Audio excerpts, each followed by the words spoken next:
Boa tarde. Em nome do grupo de pesquisa Linguagem e Discursos da História, LID, e do curso de especialização Lato Sensu Literaturas Hispano-Americanas, ambos do FRJ, aproveito para dar as boas-vindas ao curso Clássicos da Imaginação Histórica na América Latina. Através de algumas obras e autores paradigmáticos, o curso tem por objetivo oferecer elementos fundamentais na discussão sobre a América Latina, sua condição colonial e de semi-periferia do capitalismo, assim como sua busca por uma identidade cultural, histórica e política. Para isso, contamos com uma equipe de professores e pesquisadores qualificados que aceitaram gentilmente fazer uma exposição sobre cada uma das obras e autores. Hoje, teremos o privilégio de contar com a presença do professor e pesquisador Juan Pablo Chiapara. Ele é professor do Departamento de Letras da Universidade Federal de Viçosa e do curso de mestrado do programa de pós-graduação em letras dessa mesma universidade. É editor-chefe da revista Elo, Diálogos em Extensão, da Pró-Reitoria de Extensão e Cultura da Universidade Federal de Viçosa. Ele desenvolve pesquisas em literatura hispano-americana. Entre outros, é autor de Crítica Literária e Sociedade, Como Representa o Texto Literário, Hiperstición, Humanismo e Pós-Humanismo em torno à Matrix Acelerada, de Ramiro Sanchís, assim como de Ficções de Vida, na obra de Carlos Liscano, entre outros. Sem mais demora, passo a palavra ao professor Juan Pablo Chiapara, deixando aqui meu agradecimento por haver aceitado o convite. Obrigado, Juan Pablo. Obrigado, Victor. Boa tarde a todo mundo. Agradeço muito o convite. É muito agradável para mim, né? E uma honra poder conversar com vocês no contexto desse seminário que vem sendo muito legal. Tenho assistido muitos dos colegas que já apresentaram e realmente é uma contribuição muito bacana em torno do assunto proposto, né? Então, sem mais delongas, eu vou apresentar aqui o PowerPoint que eu preparei e que vai ser o meu roteiro. Eu peço simplesmente que vocês me confirmem por voz se estão vendo a apresentação. Sim. Ok. Então é isso. O tema, né, proposto é o livro de Ángel Rama, Transculturação Narrativa em América Latina, que foi publicado pela primeira vez em 1982. A minha apresentação ela vai tentar ser didática ou relativamente didática, é a intenção, pelo menos. Eu vou projetar slides que eu vou ler e comentar.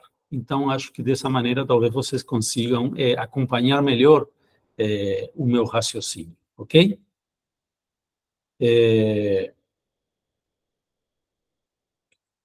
Ángel Rama, então, ele era uruguaio, nasceu em Montevideo em 1926 e faleceu em Madrid num acidente de avião trágico e famoso, onde faleceram, inclusive, outras figuras da cultura latino-americana, né?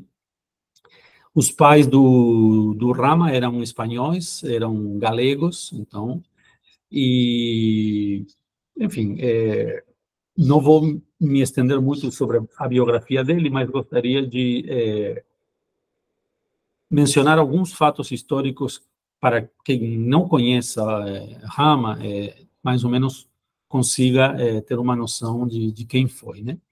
Ele pertenceu, então, à chamada geração del 45, uruguaia. Tem também uma geração del 45 brasileira, mas essa aqui não é... Ou seja, o nome é uma coincidência, ok? Mas foi uma importantíssima geração de escritores no Uruguai, que até hoje, digamos, tem uma escritora viva, né, Ida Vitali, que inclusive esteve casada com Ángel Rama, que ainda está viva e há pouco tempo ganhou o Prêmio Cervantes, inclusive. Acho que ela tem 100 anos, ou acho que já passou dos 100 anos e está muito bem. E ela é, digamos, um remanescente dessa geração de 45, que foi chave na segunda metade do século XX no Uruguai. Curiosamente, né, muito diferente do que acontece hoje em dia, o Rama foi autodidata, né? Ele não tinha nenhum título universitário. Quando ele era novo, inclusive no Uruguai, nem curso de letras tinha ainda, né? Então, já mais ao longo da vida, assim, esse curso vai ser fundado, né? E ele vai fazer algumas aulas lá, alguns semestres, e ele vai se tornar até professor desse curso. Ele dirigiu também um famoso jornal, que era um semanário, né, chamado Marcha, não sei, para quem nunca ouviu falar, é importante essa referência, Marcha, né, foi um jornal que, na época, congregava, digamos assim, muitos dos intelectuais e escritores da América Latina e foi muito importante no continente como um todo esse jornal, né?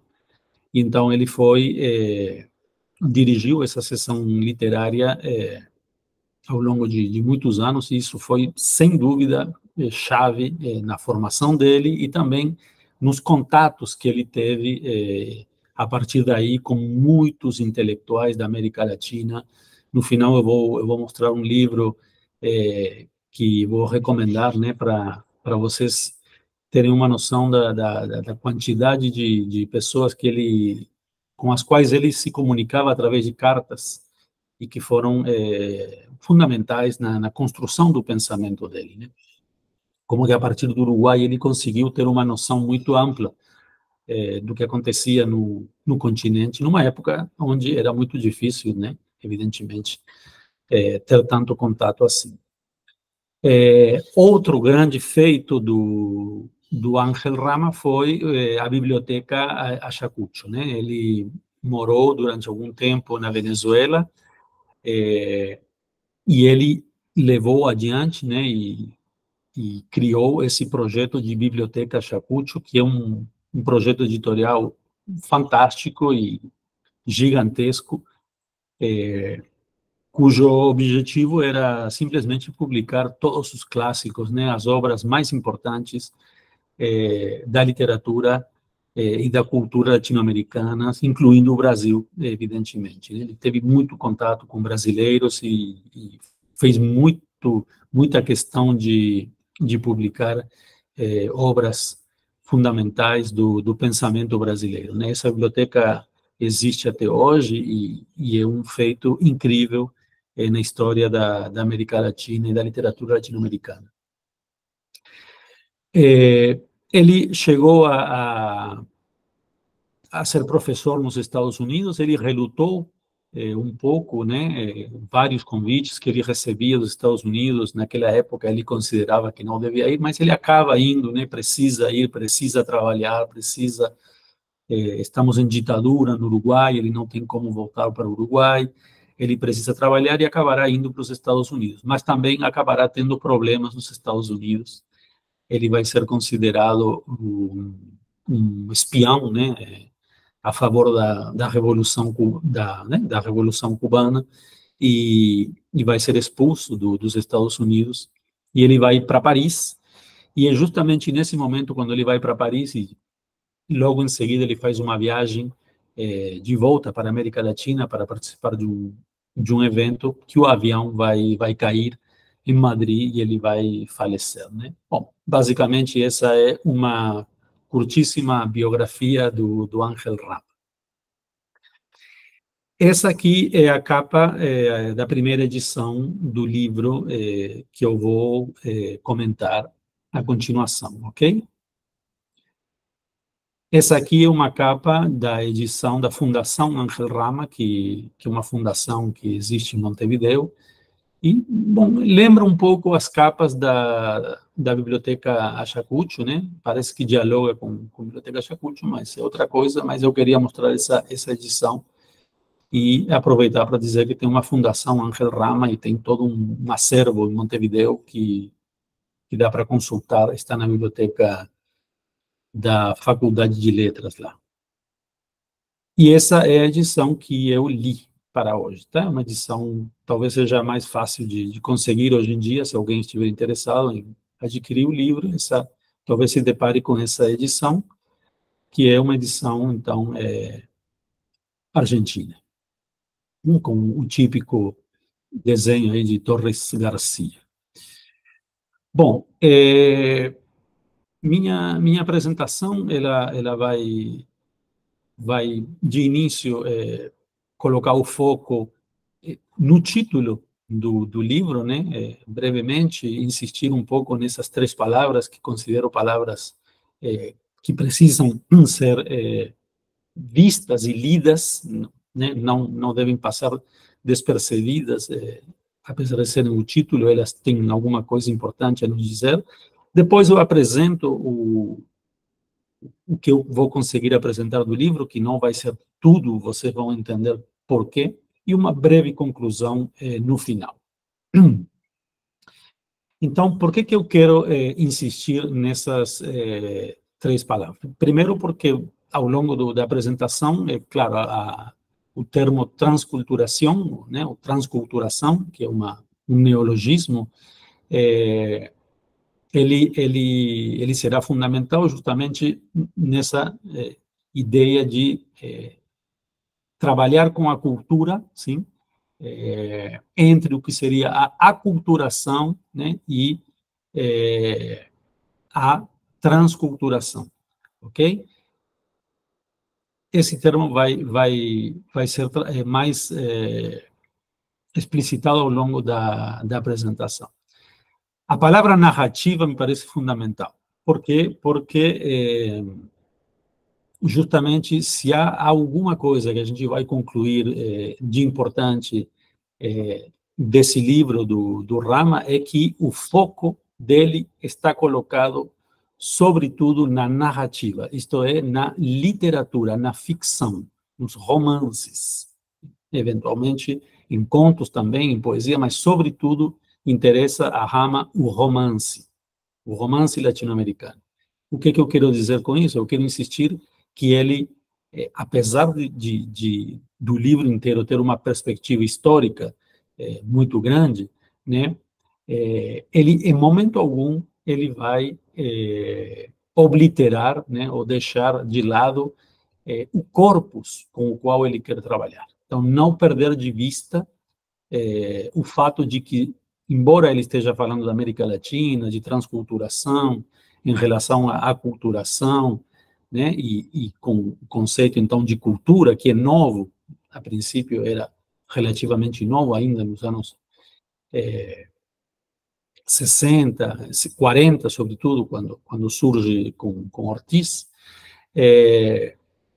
a narrativa vai ser algo que ele nunca vai deixar de lado e, ao contrário, ele vai insistir muito no papel que tem a narrativa e a literatura na construção dessa ideia de América Latina que ele quer transmitir, né? E o próprio conceito da América Latina vai ser também discutido ao longo da apresentação, porque, embora a gente esteja muito familiarizado com o conceito, digamos, ou com a expressão América Latina, mais do que com o conceito, a gente esquece justamente que é um conceito, né? O que é uma construção histórica e que não pode ser invisível, porque ela tem um sentido e ela tem, digamos, uma história a ser contada e a ser pensada, né? Para entendermos melhor justamente do que a gente está falando quando fala de América Latina. Perdão, um pouquinho de água. Bem, esse aqui é o índice do livro, para quem não leu o livro, porque a apresentação de hoje ela está, sobretudo, pensada para alguém que vai se interessar em ler o livro e talvez eu consiga ajudar a acessar mais rapidamente este material no que diz respeito às ideias, à organização, ao conteúdo, né? Esse seria meu objetivo maior. Então, a estrutura do livro é essa aqui, ele tem 3 partes, e vocês vão ver que dessas 3 partes, eu vou focar sobretudo na primeira parte. É um livro extremamente denso, né, e inclusive no tempo que a gente tem, não seria possível se debruçar de forma detalhada em toda a argumentação extremamente alinhavada e barroca e alambicada, né, do Rama. Então, eu vou me focar, sobretudo, na primeira parte, mas eu vou falar um pouco também da segunda e da terceira parte de maneira mais panorâmica, para que se entenda o que ele desenvolve nessa segunda e terceira parte do livro, ok? Muito bem. Então, eu vou trabalhar com algumas citações, fragmentos do livro e alguns comentários. Vou lendo os slides e vou comentando. Las letras latinoamericanas nunca se resignaron a sus orígenes y nunca se reconciliaron con su pasado ibérico. Siempre las movió un deseo de independizarse. Então, Rama, nessa primeira parte, ele começa com um apanhado histórico sobre o papel e o lugar da literatura na história da América Latina, de forma muito ampla, né, no período colonial, mas, sobretudo, já a partir da independência, né? Então, nesse momento do livro, ele vai insistir em 3 características que nunca teriam, segundo Rama, abandonado a ambição dos escritores do nosso continente, que é a questão da independência, então, no sentido de criar uma literatura independente, sim, uma literatura própria, uma literatura que primeiro foi nacional e que, de alguma maneira, Rama vai tentar, né, na geração dele, pensar com uma literatura transnacional, né, da transculturação também, tem a ver com isso, com o ir para além das fronteiras. Mas, a princípio, são literaturas nacionais e que estão muito focadas no desejo de uma identidade própria, de uma independência com relação, então, ao período colonial ou às influências norte-americanas e europeias, né? Então, a originalidade também, né, como um traço desse desejo de emancipação, né, e a representatividade. Esse termo talvez seja o que me parece ao qual Rama vai dar mais importância, ou então eu, em todo caso, quero salientar mais, né? Através dessa citação do próprio livro que a gente está comentando. Criollismo, regionalismo, indigenismo, negrismo y también vanguardismo urbano, modernización experimentalista, futurismo, restauran el principio de representatividad, otra vez teorizado como condición de originalidad e independencia, aunque ahora dentro de un esquema que mucho debía a la sociología que había estado desarrollándose con impericia. Voy a leer un fragmento más para que se entienda mejor y luego comento. Dice, implícitamente y sin fundamentación, quedó estatuido que las clases medias eran auténticos intérpretes de la nacionalidad, conduciendo ellas, y no las superiores en el poder, al espíritu nacional, lo cual llevó a definir nuevamente a la literatura por su misión patriótico-social legitimada en su capacidad de representación. Entonces, la palabra representación y la representatividad la va a plantear Rama como... Perdão, volto para o português. Peço desculpas, a ideia é falar em português. A questão da representatividade e né, e vinculada ao tema do que ele chama o sociologismo, ou essa sociologia e essa imperícia, vai ser fundamental se a gente pensar com relação ao conceito de transculturação, justamente.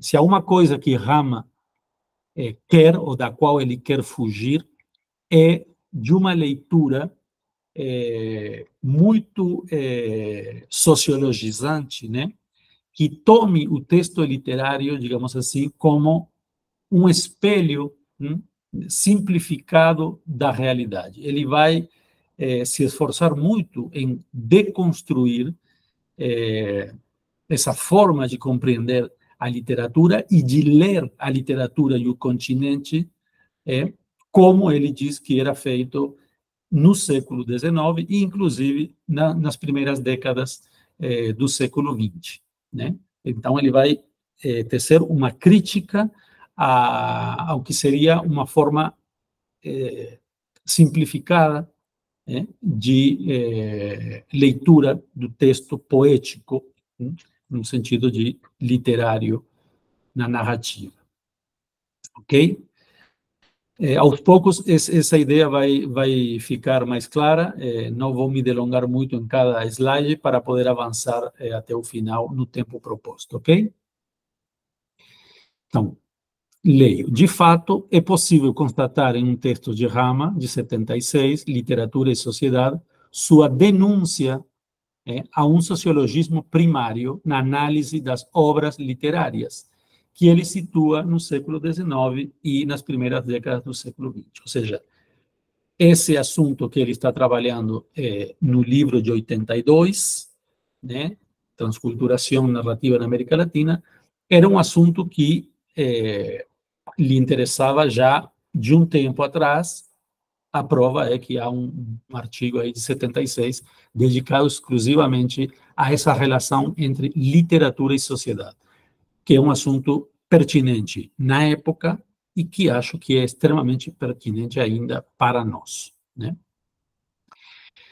Então, eu digo que é possível propor que o conceito de transculturação é um esforço, em primeiro lugar, por superar a leitura da narrativa latino-americana sob o pressuposto de uma representatividade simplificada de uma suposta realidade prévia que ela apenas refletiria ou representaria. Ele vai se opor a esta ideia. A ideia de Rama é bem contemporânea e supõe, né, a ideia de que a arte e a literatura, em particular, cria a realidade. Então, aqui há uma visão pragmática, né, do texto literário e da crítica literária, né? Pragmática no sentido da pragmática da linguística, discursiva, sim? Performativa, né? A arte como criadora de uma realidade, não apenas como um reflexo, um espelho simplificado dessa realidade. Isso vai ser fundamental na proposta teórica de Rama. Então, como alternativa a uma leitura sociológica da narrativa, que Rama critica, vai propor uma abordagem da literatura influenciada pela antropologia, que terá como alicerce e motor teórico fundamental um conceito importado dos Estados Unidos, que é o conceito de cultura. Sim? Isso também é bem relevante, não é uma contradição, não pode ser uma contradição do ponto de vista superficial, mas é interessante que nessa relação, né, que nós temos na academia, em particular na geração de Rama, com os Estados Unidos, né, nessa construção da latino-americanidade, né, ele não se interroga muito sobre isso, nem se preocupa muito sobre isso, mas eu gosto de salientar que esse conceito é um conceito que foi desenvolvido primeiro pelos norte-americanos, mas que vai ser útil para pensar a América Latina, né? Então, Rama afirma que no livro 6 ensaios em busca de nossa expressão, né, de Pedro Henrique Ureña, muito cedo, em 28, tá, onde esse conceito de cultura aparece, né? porque os nossos antepassados também, a gente sabe disso, eles se formaram e se formavam na Europa e nos Estados Unidos. Isso é inegável, então essa relação era até natural, digamos assim, né? Então, o que o Rama vai propor? Ele diz: la única manera que el nombre de América Latina no sea invocado en vano es cuando acumulación cultural interna es capaz de proveer no solo de materia prima, sino de una cosmovisión, una lengua, una técnica para producir obras literárias. Então, estou selecionando alguns fragmentos que me parece que vão na direção da argumentação, do núcleo fundamental da argumentação de Rama, né? No que ele insiste nessa pequena frase que eu trago para vocês. Ele justamente quer ir bem além da ideia da matéria-prima, que estaria como informação de uma acumulação cultural.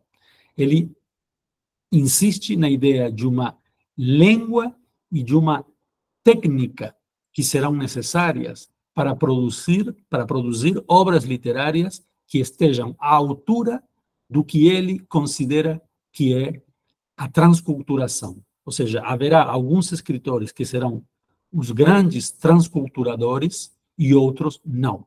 O transculturador será aquele que vai conseguir, de fato,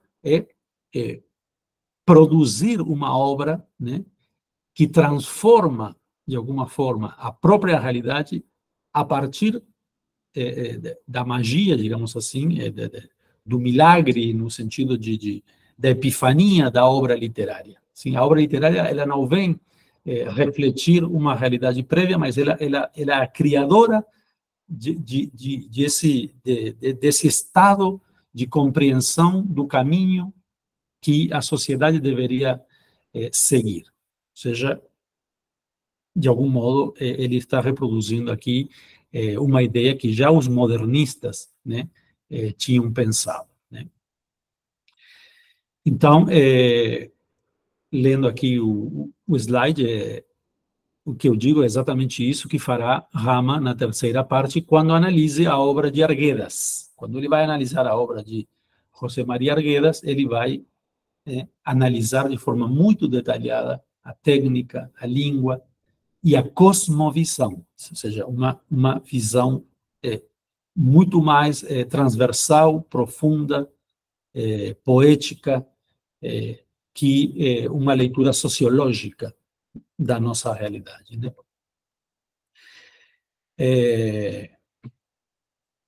Bom, posso passar para o próximo slide. Então, é fundamental entender que, apesar de que Rama começa fazendo um panorama sobre a recepção da literatura latino-americana desde o século XVIII, o foco da análise que o leva a desenvolver o conceito de transculturação é colocado no contexto de uma dialética e de um confronto entre o regionalismo e a vanguarda ou modernismo. A palavra que se utiliza no Brasil é modernismo, vanguarda seria a palavra mais usada no restante da América Latina. Então, essa oposição regionalismo-vanguarda é fundamental para ele pensar a questão da transculturação, e vou tentar explicar por que isso é fundamental para Rama, né? Cito o livro, então diz: tras la Primera Guerra Mundial, una nueva expansión económica y cultural de las metrópolis se hace sentir en América Latina y los beneficios que aporta a un sector de sus poblaciones no esconde las rupturas internas que generan y los conflictos internos que han de acentuarse tras el crack económico de 1929. Se intensifica el proceso de transculturación en todos los órdenes de la vida americana, ¿no? Nessa página 34, que aparece pela primeira vez, nessa frase aí, a palavra transculturação no livro em questão aqui, ok?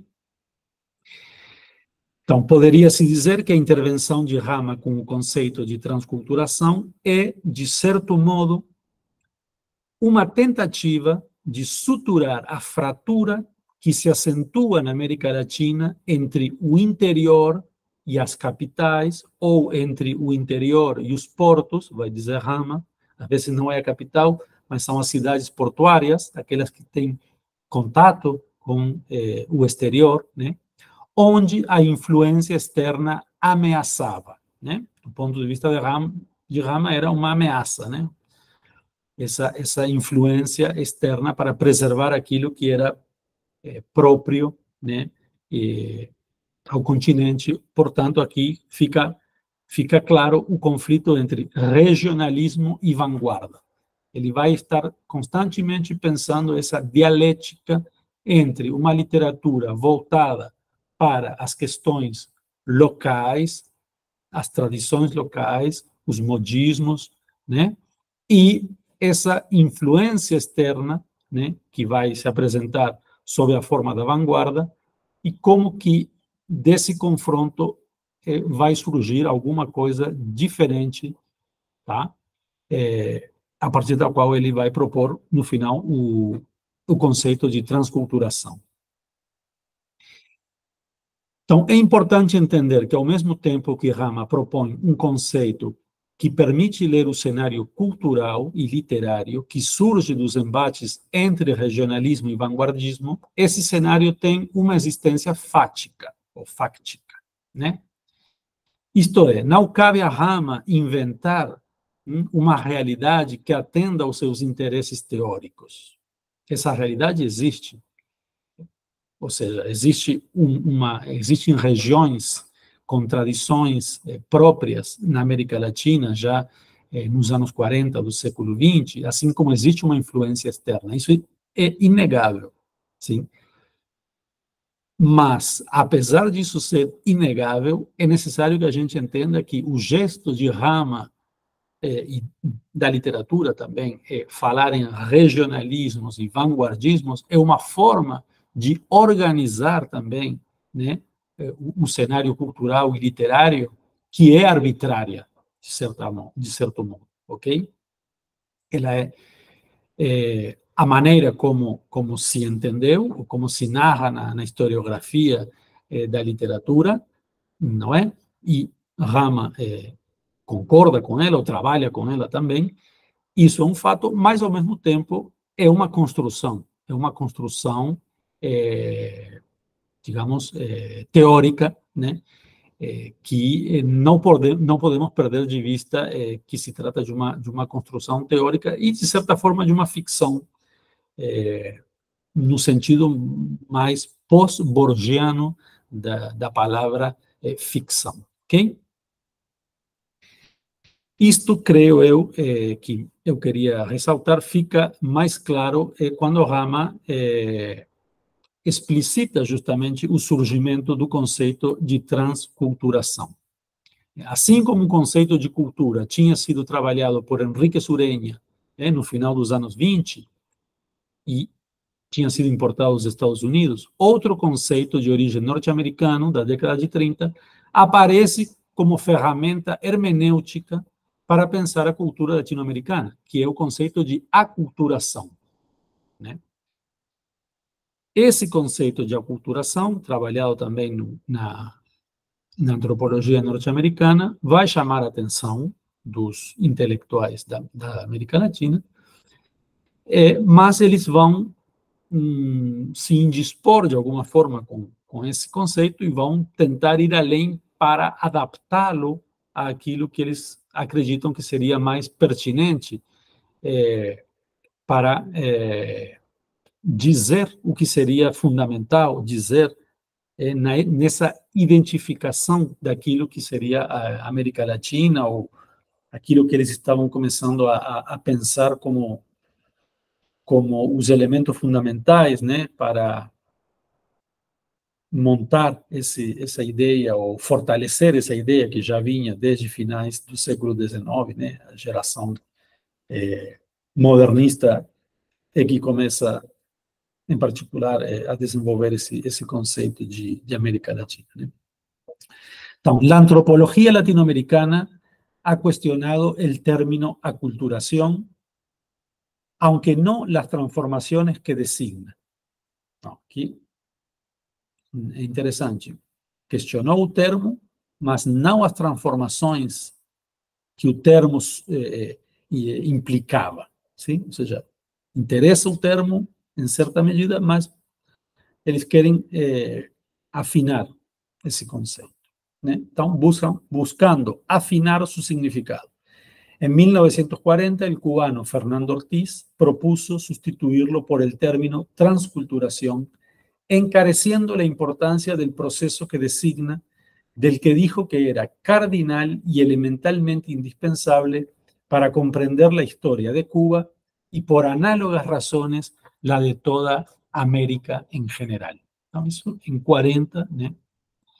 Fernando Ortiz, un antropólogo, vai propor este conceito de transculturação, né, a partir do conceito de aculturação que ele toma da antropologia norte-americana.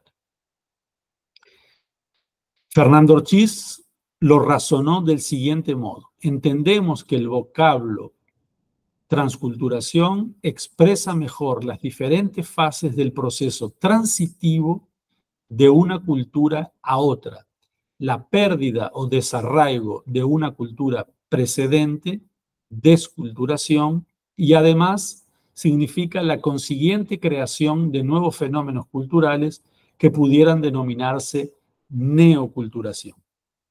Então, vocês veem que aqui, justamente, trata-se de pensar um continente, né, América Latina, que tinha acumulado ao longo de séculos, né, de colônia e de mais de um século de vida republicana, uma enorme quantidade de tradições, de formas de ser, de pensar, de personagens, né, de tipos humanos. Mas sob a pressão, desde 1500, justamente de primeiro, de uma potência colonial, como foi a Espanha, portanto, né, uma pressão externa e que moldeia, né, que vai incidir constantemente nesse desenvolvimento cultural, e na independência também, numa relação de dependência com os centros de poder econômico e de poder também, justamente, de contágio, né, de modelos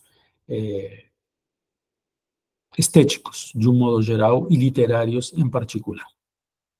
Então, o Ortiz vai dizer assim, nós não temos interesse, ou não teríamos tanto interesse em pensar que somos, que só sofremos influências externas, que, portanto, somos vítimas, digamos assim, ou resultado de uma aculturação, sim? de alguma coisa que seria apenas absorver influências externas. Ele vai dizer, ao contrário, que é necessário, ou que é interessante, pensar em uma transculturação, ou seja, num processo no qual elementos da cultura local vão incidir também e transformar as influências que vão vir e continuar vindo do exterior. Por isso, aquele conflito regionalismo-vanguardismo, e por isso aquela questão do interior e das capitais. Vou explicitar isso um pouco melhor nos próximos slides. Pautado pela oposição, então, regionalismo versus vanguardas, ou seja, pela narrativa classificada dentro dessas duas formas concomitantes na América Latina, Rama vai pensar a transculturação dentro desse processo de perda que se dá pela pressão das influências externas, vindas dos centros de produção que influenciavam a América Latina na sua secular relação de dependência. Mas vai pensá-la não apenas como uma aculturação, que seria consequência de uma desculturação. Sim? Ele vai brigar bastante com esta ideia de da perda da cultura. O que seria, né, ter uma visão na qual apenas estaríamos pensando em que somos um continente que vai entregando, digamos assim, a sua cultura, vai perdendo a sua cultura, vai se desculturando e vai se transformando em outra coisa completamente alheia às suas próprias origens, né? Ao contrário, Rama nega a validade desse raciocínio simplificado e o que lhe interessa é analisar cuidadosamente a narrativa do período em questão de um ponto de vista cultural, ou seja, entendendo o trabalho feito no nível da língua, da técnica e da cosmovisão. Isso é fundamental, tá? Para propor que essa narrativa é o lugar do discurso onde se dá, por excelência, a construção daquilo que Rama, junto com toda uma geração e mesmo várias gerações, perseguem, isto é, uma definição, uma delimitação, um conhecimento, mas precisamos dizer também, evidentemente, uma invenção do que é ou do que seria América Latina verdadeiramente, né? Então, ele, outro dos pontos, né, fundamentais na argumentação de Rama é encontrar, digamos assim, a chave, né, que vai abrir a compreensão do que seria essa América Latina, da qual tanto se falava, né, naquele momento e que tanto se almejava encontrar, digamos assim, e deixar bem claro, digamos assim, para os próprios latino-americanos e para o mundo, né? Estamos ainda no início dos anos 80, finais dos anos 70, quando ele está produzindo aqui esse livro, né? Avanço porque não sei se não quero me delongar tanto em cada slide. É desta forma que o que propõe Rama com o conceito de transculturação casa totalmente com o projeto perseguido desde a época da independência por todas as gerações, cada uma à sua maneira, de consolidar o projeto de latino-americanização das nações balcanizadas justamente no momento da independência. Eu coloquei balcanizadas justamente no momento da independência porque esse é um clichê também que a gente costuma usar e dizer assim, mas como se antes da independência a gente fosse realmente tivesse sido uma unidade e a independência nos tivesse separado, né? Rama, ele ainda acredita um pouco nessa ideia, né? E é uma ideia que né, eu lembro de ter encontrado ela desde muito jovem, nessa ideia de que a América Latina teria se balcanizado na independência, o Brasil não, o Brasil manteve a unidade. Eu não sei se isso é assim de fato, né? Se não estava balcanizada de antes, eu quero dizer, de alguma forma, né? Enfim, também por isso Rama sentirá uma forte atração e um forte interesse no caso brasileiro, que estuda e analisa com muita dedicação, tomando em particular como exemplo a obra do mineiro Guimarães Rosa, e a este autor como um dos grandes transculturadores, né? Ele é apaixonado com Guimarães Rosa e ele considera que Guimarães, como Arguedas, né, são, por exemplo, dois grandes transculturadores, né?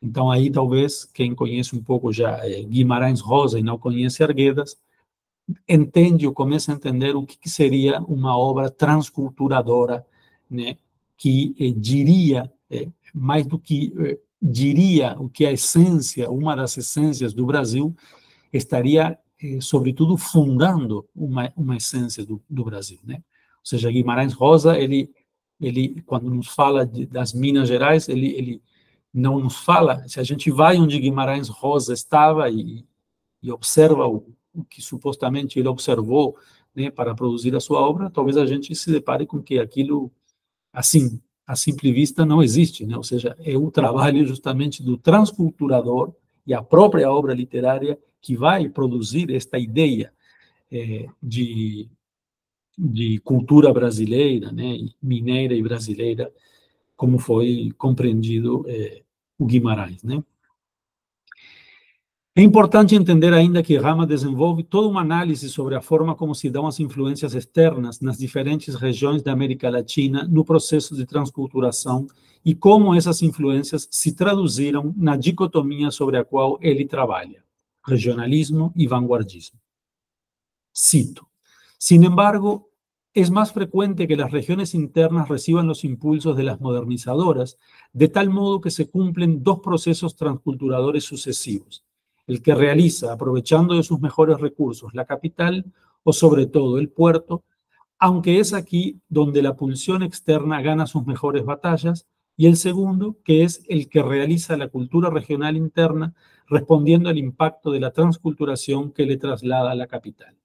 Então, aqui é muito claro, né? Ele vai pensar justamente em dois processos simultâneos e paralelos, a influência que essas capitais e esses portos recebem do exterior e esse interior que recebe, filtrada pela capital ou pelo porto, a influência do exterior, né? E isso vai, evidentemente, gerar tensões. Isso não tem aqui como detalhar, né, tudo o que Rama analisa dessas tensões que se dão entre regionalismo e vanguardismo, nessas influências, nessas resistências, mas quem encarar a leitura do livro vai ver que isso é fundamental para pensar a transculturação também, né, como uma saída justamente para esses conflitos. Uma última consideração fundamental na forma como Rama entende a transculturação, deslocando um pouco sua mecânica em relação ao que propunha Ortiz, permitirá a quem for se debruçar sobre o livro, aqui analisado, acessar mais rapidamente as análises que são propostas na segunda e na terceira parte desta obra. Dita consideração fundamental para entender a transculturação, como entende Rama, diz respeito a dois critérios chaves que, segundo ele, é necessário considerar em todo o processo de transculturação narrativa.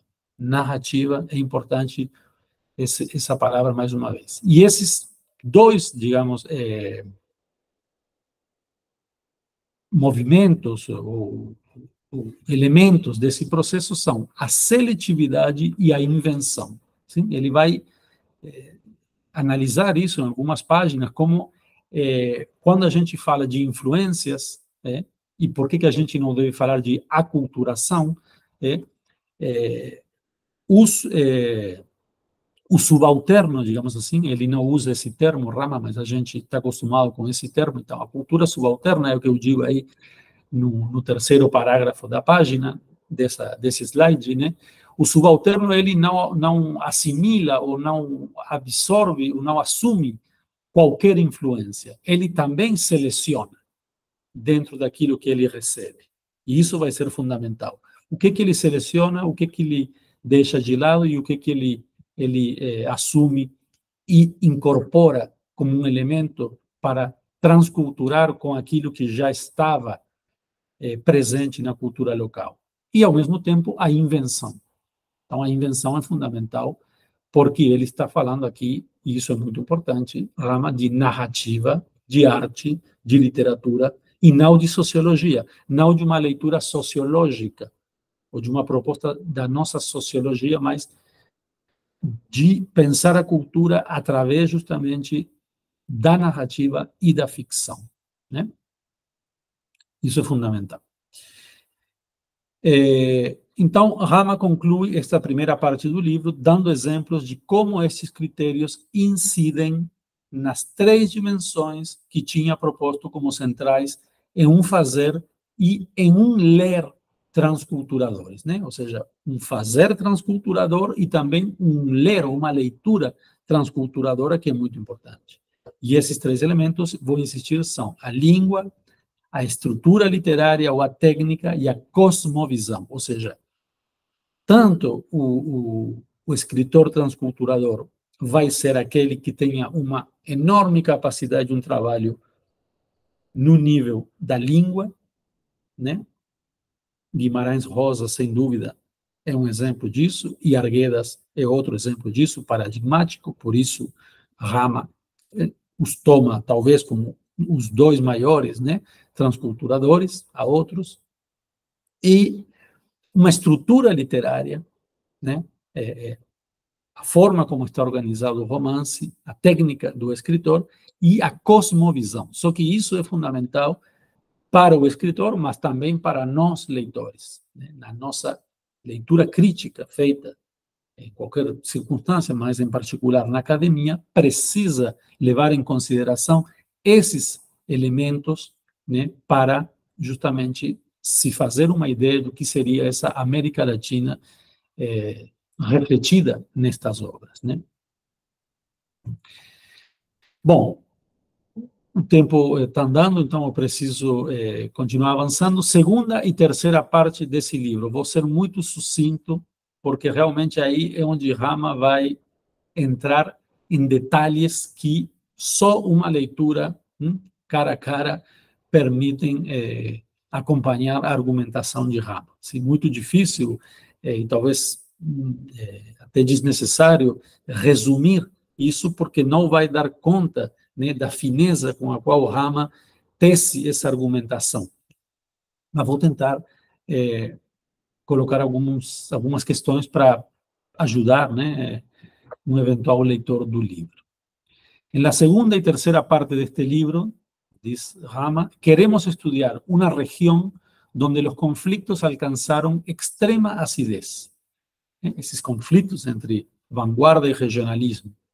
No solo por el impacto renovador que acarreó la modernidad que desde 1930 se introduce en ella, sino por la situación congelada y rígida en que se encontraban las formas culturales tradicionales. Se trata de la serranía sur peruana que admite su centro en la vieja ciudad imperial inca, Cusco, y que fue la bandera de combate de la generación indigenista de los años 20 y 30, en la producción crítica de Víctor Aya de la Torre, de José Carlos Mariátegui y Víctor Andrés Belaúnde. La percepción fue entonces, y siguió por mucho tiempo, meramente política. Este debate oscureció el aspecto que más nos interesa, el cultural, en el pleno sentido antropológico del término. Então, esse fragmento é importante porque, voltando ao início da apresentação, o interesse, né, no conceito de cultura importado, de aculturação importado, e na criação desse neologismo transculturação, é justamente fundamental, né, nessa relação que ele quer estabelecer de forma profunda com a cosmovisão, a técnica, né, e a língua. Isso para dizer assim, a geração anterior aos transculturadores, né, aquele que a gente pode chamar de transculturadores, uma geração, portanto, mais amadurecida, né, é uma geração que, apesar de ter tido boas ideias e boas iniciativas e de ter dado passos importantes na compreensão dessa América Latina, ou da identidade latino-americana, do que seria, né,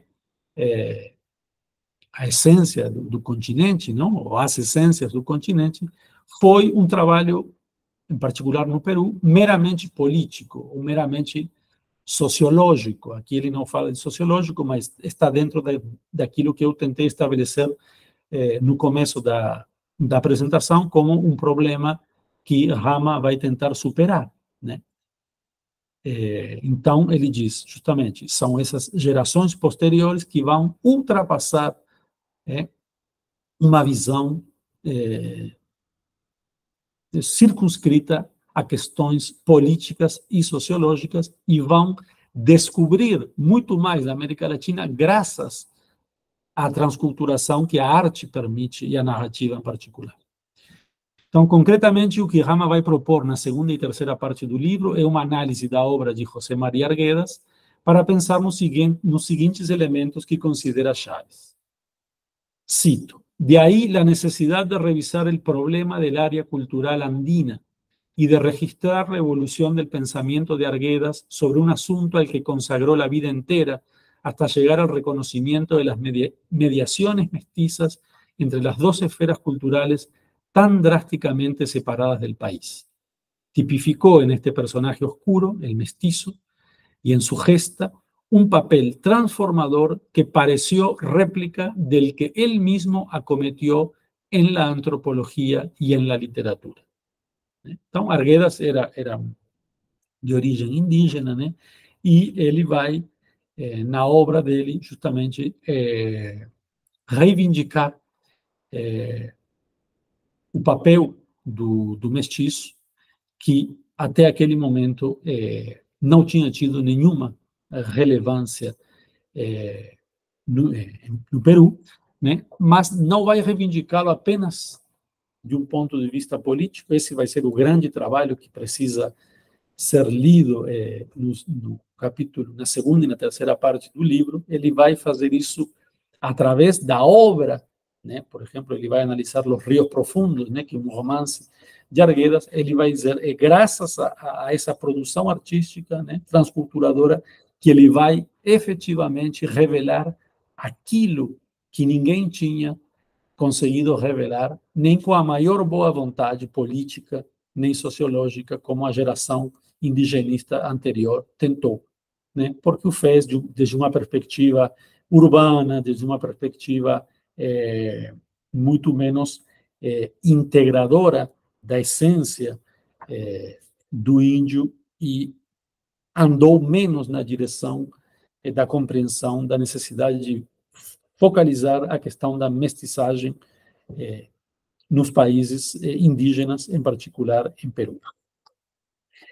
Então, Rama vai se debruçar, em particular, sobre o funcionamento do mito nas sociedades latino-americanas. Ele vai tentar compreender, a partir de Arguedas, a inteligência mítica. O conflito regionalismo-modernidade, identificado desde o início por Rama, é o crivo pelo qual vai propor ler Arguedas, mas, sobretudo, é o crivo que o leva a escolher Arguedas como um transculturador.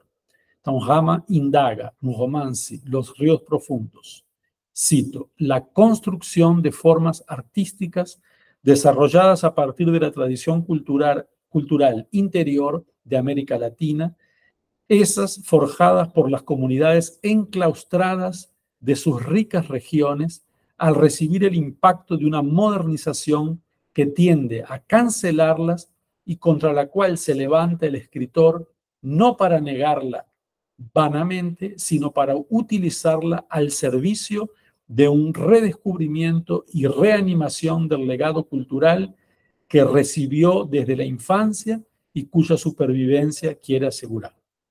Portanto, o que está dizendo Rama é a transculturação, de alguma forma, é a capacidade que tiveram alguns escritores na América Latina de se servir de certas ferramentas vindas do exterior e que chegaram na América Latina, em particular, através das vanguardas, sim? Só que utilizadas para revelar aquilo que era o mais, digamos, representativo de cada região e do regionalismo como um momento da literatura hispano-americana, né? E latino-americana, brasileira também, porque é o caso do Guimarães Rosa, né? Então, graças a esse contato e a essa fusão que eles vão conseguir fazer, essa segunda geração indigenista, que é a geração de Arguedas, eles vão se tornar transculturadores, vai dizer Rama, né? Isso que vai propor Rama. Na última parte do livro, Rama vai realizar uma leitura de Los Ríos Profundos com o seguinte pressuposto fundamental. Sin dejar de atender al debate intelectual que recorre el pensamiento peruano entre 1920 y 1960, ni las correcciones culturalistas que Arguedas introdujo, me parece indispensable abordar Los Ríos Profundos desde una perspectiva estrictamente artística. Isso é fundamental. Vou insistir um pouco.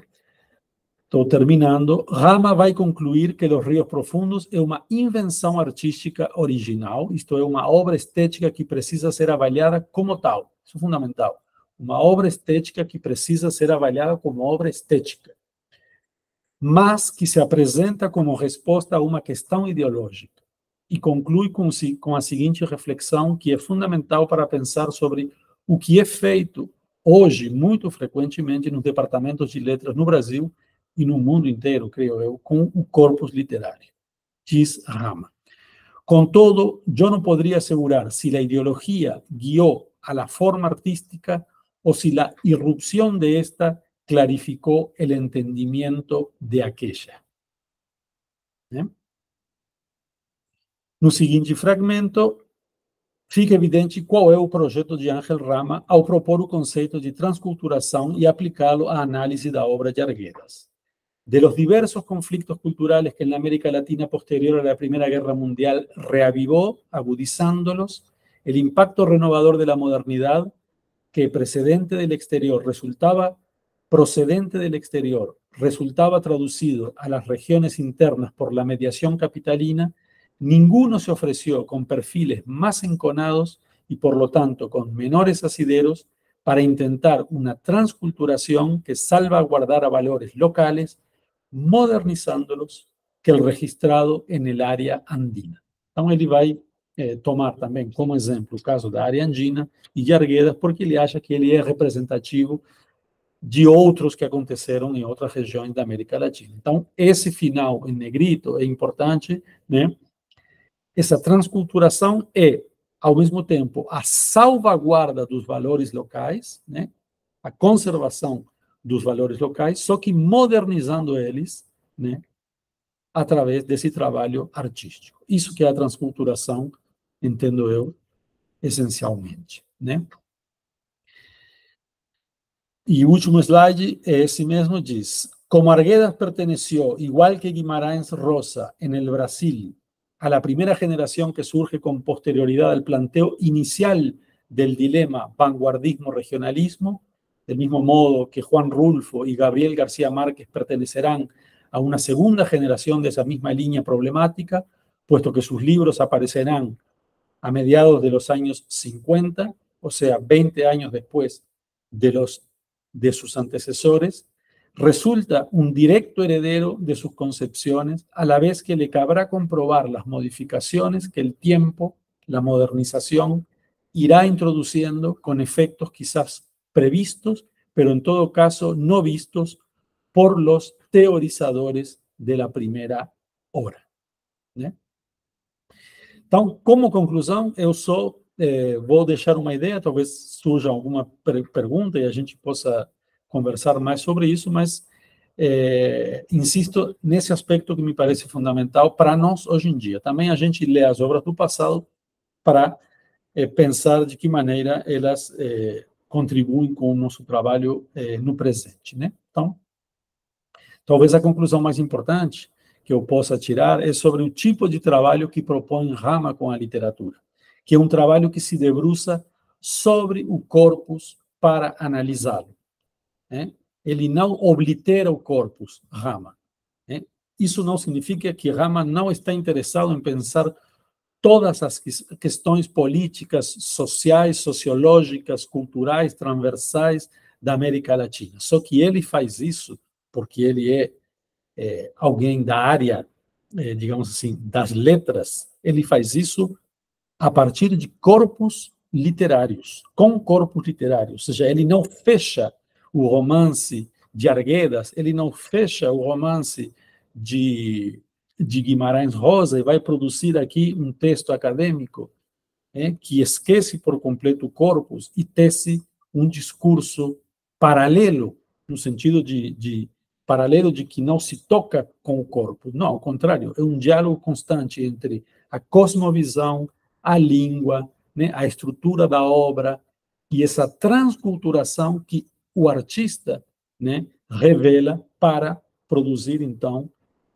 uma leitura acadêmica, uma interpretação, enfim, uma glosa, né, que, no nosso caso, acaba num trabalho de disciplina, num TCC, numa dissertação e numa tese de doutorado. Deixo, assim, sugestão de livros que eu li para preparar também essa apresentação. Esse livro que está aí à esquerda, Ángel Rama, Una vida en cartas, é maravilhoso, é um livro que saiu publicado não tem muito tempo, acho que foi um ano atrás, no Uruguai. São não sei quantas centenas de páginas, com centenas e centenas de cartas de Rama, com figuras do primeiro ordem da América Latina, com as quais ele trocava ideias, e aí você conhece o trabalho que ele desenvolveu, os vínculos que ele estabeleceu, os projetos que ele teve, as ideias que ele tinha, e essa liderança que ele representou realmente fica evidente nessas cartas que ele troca com gente de todos os lugares, e escritores, né? Escritores de primeira ordem também, que dialogavam com o Rama. Esse da direita, talvez vocês conheçam, com Conversa Cortada, é a correspondência com Antônio Cândido, né? Publicada pela EDUSP. Fundamental foi o diálogo que ele manteve com Antônio Cândido. Foi ele, Cândido, que apresentou o Brasil, de alguma forma, para Rama, não apenas Cândido, porque ele também teve um contato muito forte com Darcy Ribeiro e com Berta Ribeiro, a esposa de Darcy, durante muito tempo. Darcy morou no Uruguai e conviveu com Rama, né? E também tem a correspondência com eles, é muito interessante. E, por último, sugiro este livro organizado pelo pesquisador uruguaio Pablo Roca, né? Que é um livro que traz vários textos, uma excelente introdução do Pablo Roca, né? Sobre Rama, né? Ele situa o Rama aí no século XX e na importância que ele teve para o pensamento latino-americano, e depois ele coloca aí alguns textos do próprio Rama que são realmente muito interessantes. Então, eu vou parar aqui a minha apresentação, ok? E vou passar a palavra para o Victor. Oi. Muito obrigado, Juan Pablo. Agradeço muito sua brilhante, cuidadosa exposição, né? Assim, muito clara, muito didática, que ela foi indo realmente nos momentos importantes desse texto, né? E eu gostaria de fazer uma pergunta, né, que tem a ver justamente com essa questão que você se debruçou bastante, né, nesse primeiro capítulo, sobre o conceito de transculturação. Tá? Evidentemente, você mostra muito bem a tensão que há nesse clássico de Ángel Rama, uma tensão entre história, o processo histórico, e literatura, ou narrativa, como você diz muito bem, né? E você situa realmente a questão das independências e a busca por uma identidade, né, latino-americana, como resultado de diversos graus ou formas de transculturações, né? No caso desse livro, é a questão basicamente indígena aqui. Aqui a transculturação não é africana, tá? Não é sequer dos filhos ou netos ou herdeiros dos espanhóis, italianos, ou sei lá o que aqui é. O exemplo escolhido é a questão indígena, né? Então, qual é o potencial histórico-político, que essa é a primeira pergunta que eu te faria, em termos de imaginar a América Latina como resultado cultural de uma transculturação, tendo em vista que talvez seria essa forma original em que nós, os latino-americanos, nos inserimos na modernidade capitalista europeia, né? Ou seja, que estaria aí a forma muito original nossa de nos inserirmos nesse processo histórico. Como você avalia isso na obra do Ángel Rama? Bom, é curioso porque o Rama é uruguaio. O Uruguai é um país que não tem índio, né? Assim como a gente, falando assim rapidamente, sim, é um país onde a questão indígena, digamos assim, não se coloca, nunca se colocou. Apesar disso, Rama vai, evidentemente, por ter um interesse no continente como um todo, pensar na questão indígena, porque a questão indígena também estava colocada no Uruguai e na América Latina como um todo naquele momento, né? Perceba que o grupo que não foi do Partido Comunista, que foi um grupo à parte, né, próprio, uruguaio, que se organizou contra, digamos, a oligarquia local, adquiriu o nome de Tupamaros, né? Então, assim, essa história é interessante porque um grupo de jovens brancos que não tem vínculo algum com nada do mundo indígena se autodenominam tupamaros para enfrentar a oligarquia uruguaia, né? Poderia parecer sem sentido, mas evidentemente que era um assunto que estava conotado na América Latina, né? E já não se pensava mais em termos de Uruguai, da Argentina, do Chile. Essa questão da América Latina estava muito presente como projeto, né? Evidentemente, e é interessante você pensar que o Rama toma o conceito de Ortiz, onde ele diz, esse conceito, em 40, ele diz, esse conceito é fundamental para Cuba, mas também para toda a América Latina, diz Ortiz, né? Em 40, ele diz. Em 59, tem, digamos, a vitória da Revolução Cubana e o que aconteceu, isso foi fundamental para influenciar esse projeto de latino-americanização, né? Então, acho que a questão indígena, não sei se a pergunta sua ia no sentido de qual é a importância, deixa eu ver se eu entendi a pergunta, do indígena no projeto da transculturação ou não? Pode ser, mas pode ser em geral, ou seja, se a transculturação é a forma em que nós nos inserimos na modernidade capitalista, seja você descendente de portugueses, espanhóis, africanos, Bom, indígenas.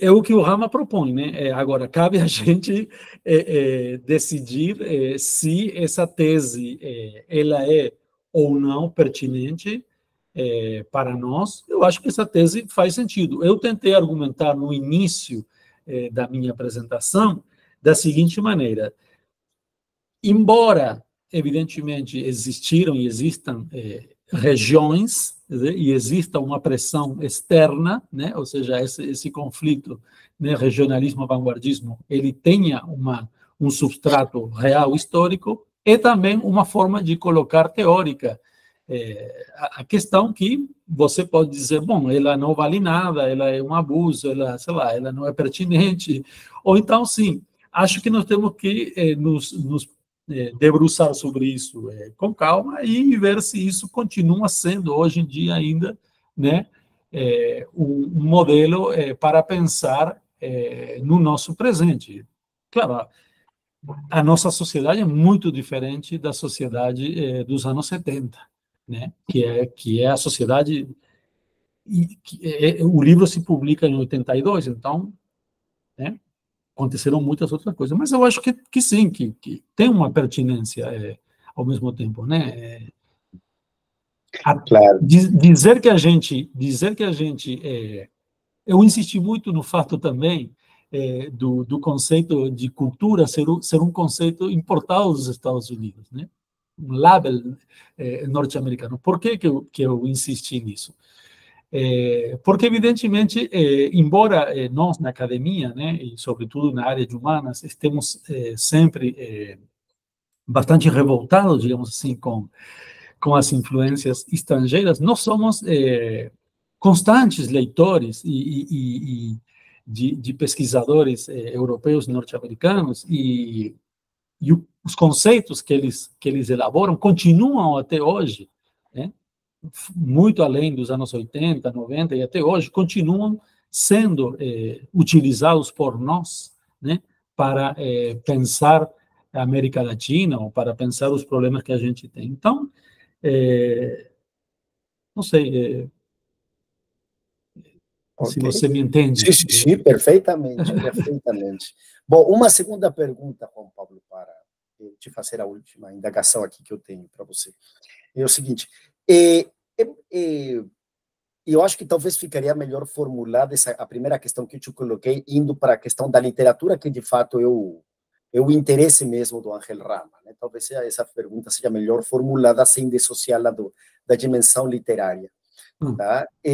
Eu diria o seguinte, é claro, né, como você mostrou muito bem, inclusive nas capas dos livros, o diálogo que ele teve com Ángel Rama e com muitos pensadores brasileiros, né? Ou seja, como você coloca, o diálogo que ele teve com Antônio Cândido, a gente permite entender que quando Antônio Cândido escreve a formação da literatura brasileira, ele tem como horizonte o modernismo brasileiro, ou seja, e a figura do Machado de Assis, assim como Rama vai tomar o vanguardismo, né? Mais ou menos as formas em que a questão está sendo colocada. Rama, no texto, várias vezes faz referência à famosa plantation, né, como formação econômica, né, aquela relação da literatura latino-americana como uma espécie de galho, que diz assim explicitamente Antônio Cândido, das literaturas europeias, ou seja, da espanhola ou da portuguesa, como diz Antônio Cândido, em formação da literatura brasileira. Né? Então, há elementos com pontos de contato com o Brasil. Muito dos procedimentos que você mostrou nesse livro, eles têm muito a ver com Roberto Schwartz, né? Por exemplo, aqueles ensaios maravilhosos do Roberto Schwartz, Ao Vencedor, aos Batatas e O Mestre na Periferia do Capitalismo, sobre Machado de Assis, eles têm uma estrutura muito parecida, são livros que têm estrutura muito parecida com Transculturação Narrativa, quer dizer, os ensaios do Schwartz começam primeiro com as ideias fora do lugar, para depois se debruçar sobre a obra de Machado. E aqui em Transculturação, temos primeiro esse capítulo teórico, né, sobre a que seria a transculturação, para depois, no segundo e no terceiro, falar sobre regionalismo, e depois, mais concretamente, a figura do José Maria Arguedas. Né? Então, quer dizer, há um diálogo muito visível, né, que tem a ver justamente com essa ideia do Roberto Schwartz, que você mostrou muito bem, que seria a forma literária e o processo social, ou seja, mais do que a obra literária copiar, né, o real, ela faz uma configuração, como aparece várias vezes no livro do Ángel Rama, aquela citação do Chekhov, que diz que a literatura não tem a obrigação de solucionar os problemas sociais, mas de fazer uma bem-sucedida configuração deles, né? E, evidentemente, você deu muito bem conta sobre isso. Você enfatiza uma coisa, que era isso que eu queria te perguntar, Juan Pablo, que Ángel Rama, pelo momento em que ele está escrevendo, ele escapa de dois perigos, né? Um é o sociologismo, como você apontou muito bem, e outra é o estruturalismo, que era muito importante na época. De fato, a gente observa no ensaio do Rama que há um cuidado por explicar a obra desde seus componentes estruturais, ou seja, o narrador, o tempo, cosmovisão e tal, só que não cai na armadilha deshumanizadora do estruturalismo, mas está profundamente impregnada da questão histórica, da questão política, né? Ele não abandona isso. A pergunta é, ou seja, você não identifica que nesse modo de ler a obra literária de Ángel Rama estaria, digamos assim, uma busca muito latino-americana de ler uma obra literária? Quer dizer, não atentar apenas para a dimensão puramente estética, mas sim prestar atenção nas questões políticas, cognitivas, éticas, e também não cair nesse sociologismo que ele detecta muito bem nas primeiras formas do romance regionalista, que era muito realista, né? Sim. Que pegava técnicas do século XIX. Ou seja, você não encontraria uma forma muito, digamos assim, original de ler nossas produções em que todos esses elementos são misturados e não se caem nessas armadilhas que eram próprias da época? Eu acho que no caso de Rama, em particular, sim, é algo que ele descobre, não sozinho, como você muito bem apontou, uma forte influência de Schwartz e de Cândido. Acho que talvez até mais de Cândido. Cândido, para o Rama, foi né? Porque Cândido era um professor, onde antes de ir para São Paulo, ele estava no interior, aí esqueci a cidade onde ele dava aula, o Cândido, né? Mas ele deu aula em São Carlos, se não me equivoco, né? Foi professor em São Carlos há milhões de anos, estamos falando, né? No início da carreira dele. Então, assim, e Rama não era um sujeito formado na academia, era um autodidata. Se a gente pudesse observar como o Rama foi mudando, né, a sua forma de ler a literatura, da juventude até os anos 80, quando ele escreve esse livro, é completamente diferente. Ele era muito mais estruturalista quando era muito mais jovem, e ele foi justamente... Então, assim, transculturação é o cúmulo, é aquilo justamente que ele descobriu com os brasileiros, em boa medida, né? E com todo esse... Porque ele trocava ideia com todo mundo, né? E ele já foi para Porto Rico, foi para Venezuela, né? Então ele começou também a ir para Cuba. Ele estava, né? Para Cuba ele ia e participava de Casa das Américas. Ele ia para todos os lados. Ele viajava e trabalhava. Ele estava quase sempre doente de tanto que ele trabalhava. Ele fala nas cartas constantemente de estar doente e de estar à beira de um colapso, de tanta coisa que ele fazia. É sério, é interessante. Agora, então, nos anos 70, 82, eu acho que Rama, ele descobre isso que você disse, certamente. Há uma forma própria latino-americana de transitar entre, né, essas duas vertentes. Só que é muito interessante ver que isso aconteceu antes, talvez, e paralelamente, num mundo tão longínquo quanto a Rússia do Bakhtin. Porque se você vai pensar no que o Bakhtin faz com o romance polifônico e com a ideia de dialogismo, né, que vai ser resgatado nos anos 70 na França, pela Júlia Kristeva e pelo próprio Todorov, né? Mas eu acho que o Rama não teve tempo de ler ainda Bakhtin, talvez sim, porque nas cartas não aparece isso, né? Em nenhuma carta eu vejo referência à teoria, né? Mas é interessante pensar que, embora seja uma marca latino-americana, isso também aconteceu numa outra região do mundo periférica, poderíamos dizer assim, que era uma província longínqua onde o Bakhtin trabalhava, né? Perseguido até pelo regime comunista, porque ele não tinha liberdade para pensar.